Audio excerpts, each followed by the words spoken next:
Dias atrás repercutiu bastante uma recente entrevista do Bono do YouTube, em que ele fez algumas confissões que deixaram alguns fãs chocados, outros confusos e muita gente fazendo piadinha de quinta série. Nesse vídeo aqui eu vou explicar por que isso aconteceu. Presta atenção.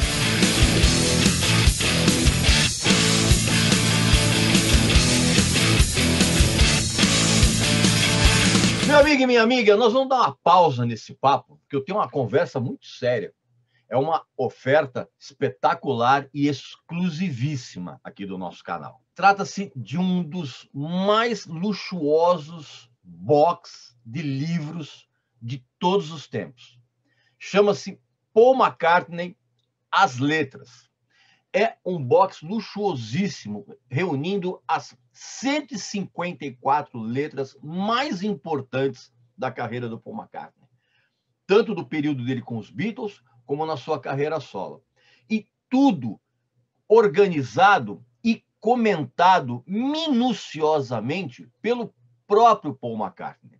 São mais de 1000 páginas distribuídas em 2 livros espetaculares, em papel especial, todo colorido, em capa dura, e, além disso, traz mais de 600 imagens e documentos, a maioria deles inéditos, do acervo pessoal do Paul McCartney, escolhido por ele mesmo. Você clicando aqui embaixo, você vai ter o nosso tradicional desconto, que você já sabe muito bem como funciona, né? Você vai preencher o cupom de desconto com o Regis Tadeu Indica e na hora de finalizar a compra você vai ter esse desconto. Então você não pode perder essa oportunidade, porque é uma das obras mais incríveis de todos os tempos. Meu amigo e minha amiga, antes de eu entrar nesse assunto, é claro que você vai fazer a sua inscrição aqui no canal, vai visitar a nossa loja, que tem uns produtos muito legais, como essas camisetas aqui. Algumas dessas declarações, num primeiro momento, elas são meio bizarras. Por exemplo, o Bono diz que não suporta a maioria das canções do YouTube. Ele, inclusive, desdenhando principalmente daquela primeira fase dos anos 80. E eu até compreendo quando ele diz que ele nunca gostou do nome da banda. E que essa sensação, essa opinião dele, o acompanha até hoje. E eu entendo, cara, porque se você parar para pensar, o nome realmente é péssimo, né? E o sucesso intergaláctico que o quarteto conseguiu certamente não se deve ao nome. Obviamente que o certo nessa história esteve o empresário, o eterno empresário do YouTube, o Paul McGuinness, que aliás não é mais o empresário dele já há muitos anos, mas sempre vai ser conhecido como o empresário do YouTube. E certo ele estava, porque ele convenceu os caras da banda, na época uns moleques, de que aquele era um grande nome, porque ficaria bem numa camiseta uma letra e um número. Ele estava certo? Tava, mas que o nome é ruim, não tem a dúvida disso.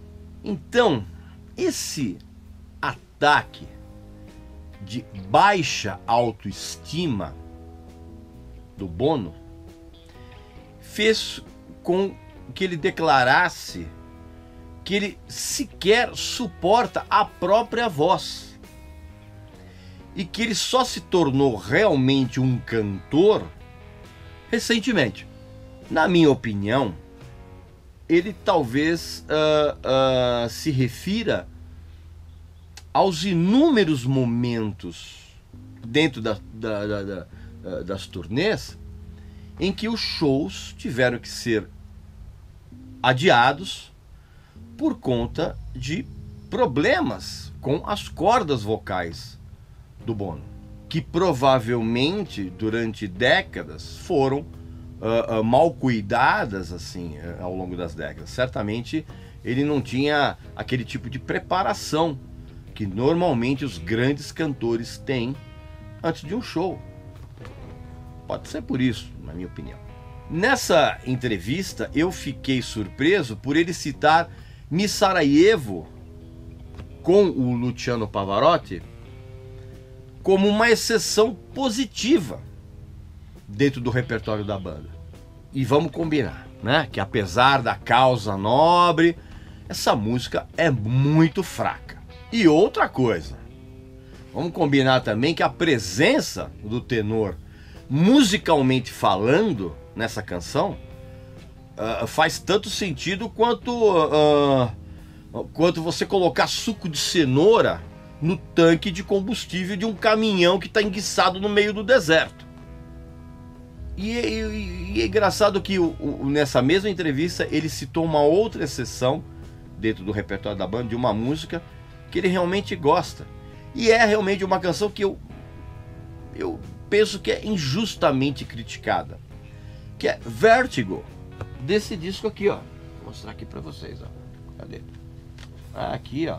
Desse disco, que é a faixa de abertura do álbum How to Dismantle an Atomic Bomb, de 2004, né? Porque essa canção, ela é ótima, ela é divertida e ela tem, como é que eu vou dizer? Ela tem muito pouco a ver com o repertório anterior da banda, em termos de letras e principalmente em termos de ataque instrumental. Ela é uma canção pesada para os padrões do YouTube. Pesada no sentido de intensidade instrumental.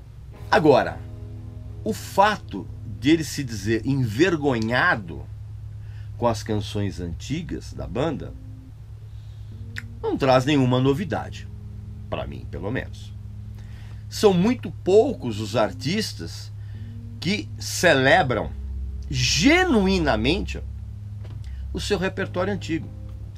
A grande maioria dos grandes artistas, principalmente quem tem uma carreira muito longeva, tem uma discografia muito grande, é muito comum o artista olhar para trás e falar: pô, essas canções não são legais. E sabe por que isso acontece? Porque a maioria sente que depois de muitos anos, essas canções, esses discos do passado, eles poderiam ter sido compostos, arranjados e gravados de outras maneiras. Então, essa sensação é normal. E quem conhece minimamente a história de vida do Bono não deveria ficar surpreso com esses desabafos. Lembre o seguinte: o Bono é um cara que sempre foi religioso ao extremo. Desde moleque, cara. Ele com os amigos, quando ele era moleque ainda, ele e os amigos, eles chegaram a criar grupos de estudos da Bíblia. Então, o Bono, ele sempre deu bandeira, vamos dizer assim, desse lado da personalidade dele, inclusive ao longo de inúmeras canções do YouTube, com letras repletas de poesias e citações que deixavam muito explícita essa crença dele, essa crença espiritual, que estava ao lado de temas sociais e políticos de outras músicas. Ok. Aí você deve estar se perguntando: mas o que isso tem a ver com o que você está falando? Eu explico. O Bono, ele frequentemente questiona a vida dele e a própria carreira, muitas vezes negativando, vamos dizer assim, o passado, ainda que temporariamente. Lembra, por exemplo, do que aconteceu quando ele e a banda soltaram na sequência 3 discos que fizeram um sucesso arrasador, o Unforgettable Fire, de 84, o Joshua Tree, né, The Joshua Tree, de 87, e o próprio Rattle and Hum, de 88. Lembra disso? Pois é. Aliás, eu já mostrei para vocês em outros vídeos. Essas edições especiais aqui são incríveis, mas vai lá assistir o outro vídeo.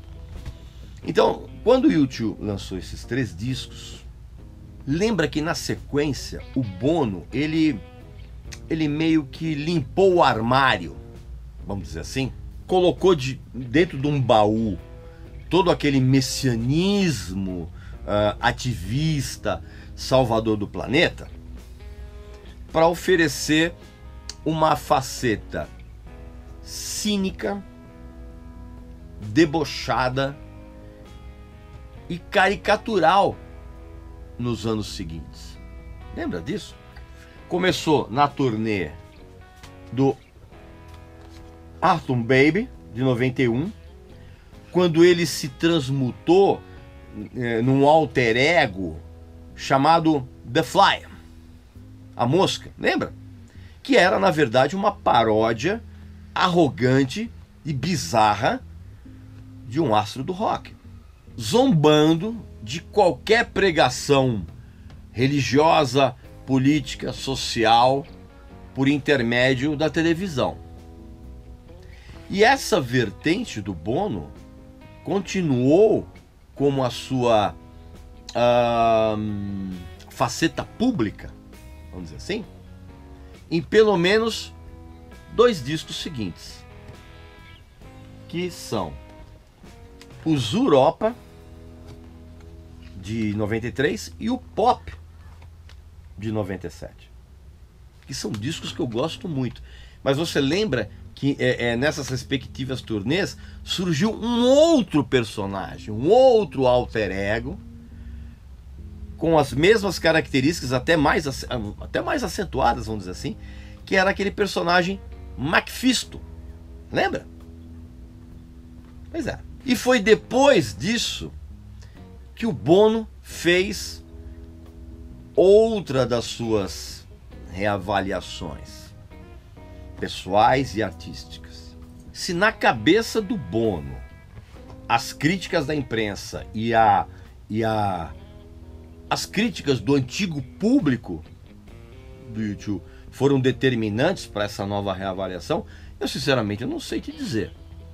Mas que ele pessoalmente e artisticamente voltou repaginado 3 anos depois, isso é verdade. Quando eles lançaram, inclusive, esse disco, que é um ótimo álbum e é muito subestimado, que é o All That You Can't Leave Behind. E você pode reparar que no título está escondido um certo arrependimento em relação aos 2 álbuns anteriores, né? Que inclusive foi um sentimento que o Bono ele expressou em algumas entrevistas na época. E não foi por acaso que esse disco aqui ele exala um otimismo esperançoso, vamos dizer assim, que é quase surpreendente para quem vinha acompanhando a banda. E o maior exemplo disso é uma canção que é o grande hit desse disco, que é Beautiful Day. E de uns anos para cá, eu reparei que há uma grande dose de amargura em algumas canções do U2.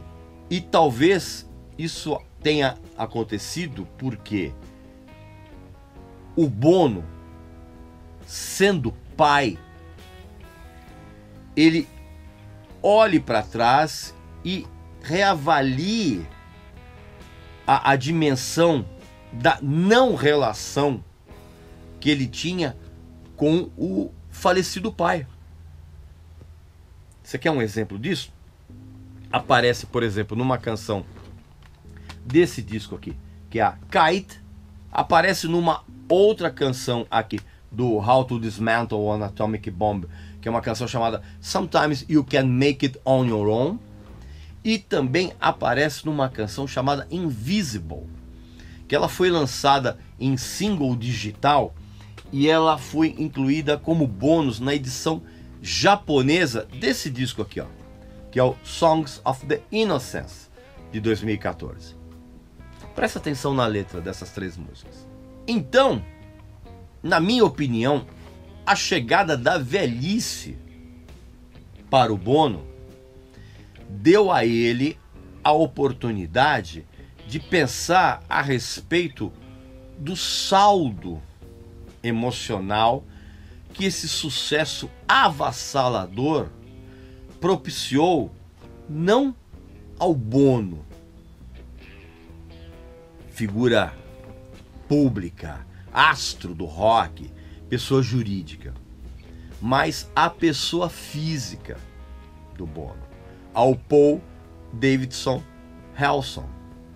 Como é que isso atingiu não o Bono, mas a entidade mundial, que jamais vai ser esquecida, mas como atingiu ao cidadão?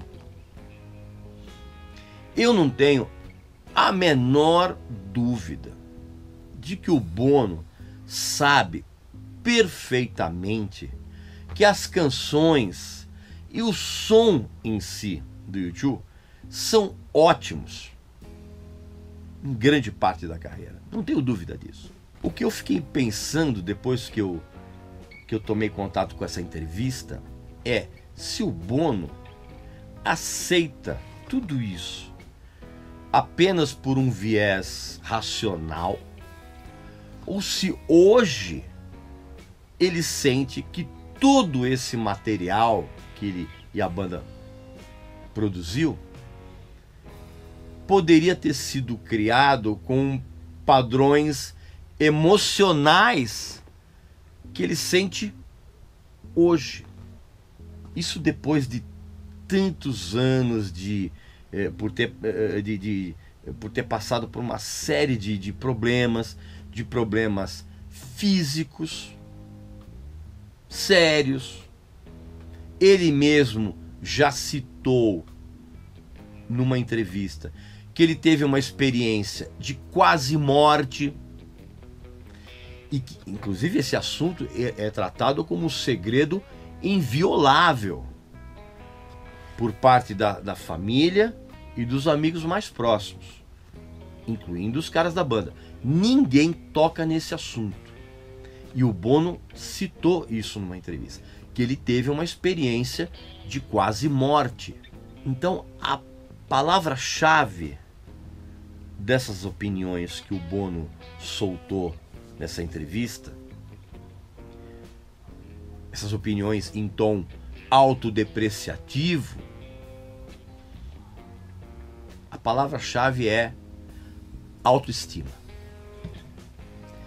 Então, essas opiniões, elas demonstram muito mais um decréscimo na crença do cidadão Paul em relação ao que o Bono e esses inúmeros personagens fizeram e representaram. Na cabeça dele, talvez funcione o seguinte pensamento: afinal de contas, para que eu fui o jovem rebelde religioso, o superstar messiânico, a mosca cínica, o diabo debochado e todos os outros? Para quê? Foi válido fazer isso? E de que maneira todos essas facetas ainda representam de significativo na história da música pop e na história de vida dele? Esse é o questionamento. Pois bem, meu amigo e minha amiga, é a minha opinião a respeito dessas declarações do Bono. Escreva aqui embaixo nos comentários o que você pensa a respeito disso. Ele tem direito de questionar a fama, a riqueza, a obra dele? Escreva aqui no comentário. E também não deixe de fazer a sua inscrição aqui no canal, você sabe muito bem como faz. E também não esqueça que a gente tem uma loja muito legal, com umas camisetas muito bacanas como essa aqui, ó. Um lema de vida, né? Tá bom, gente? Então um abraço, saúde para você, para sua família e para seus amigos. Até a próxima.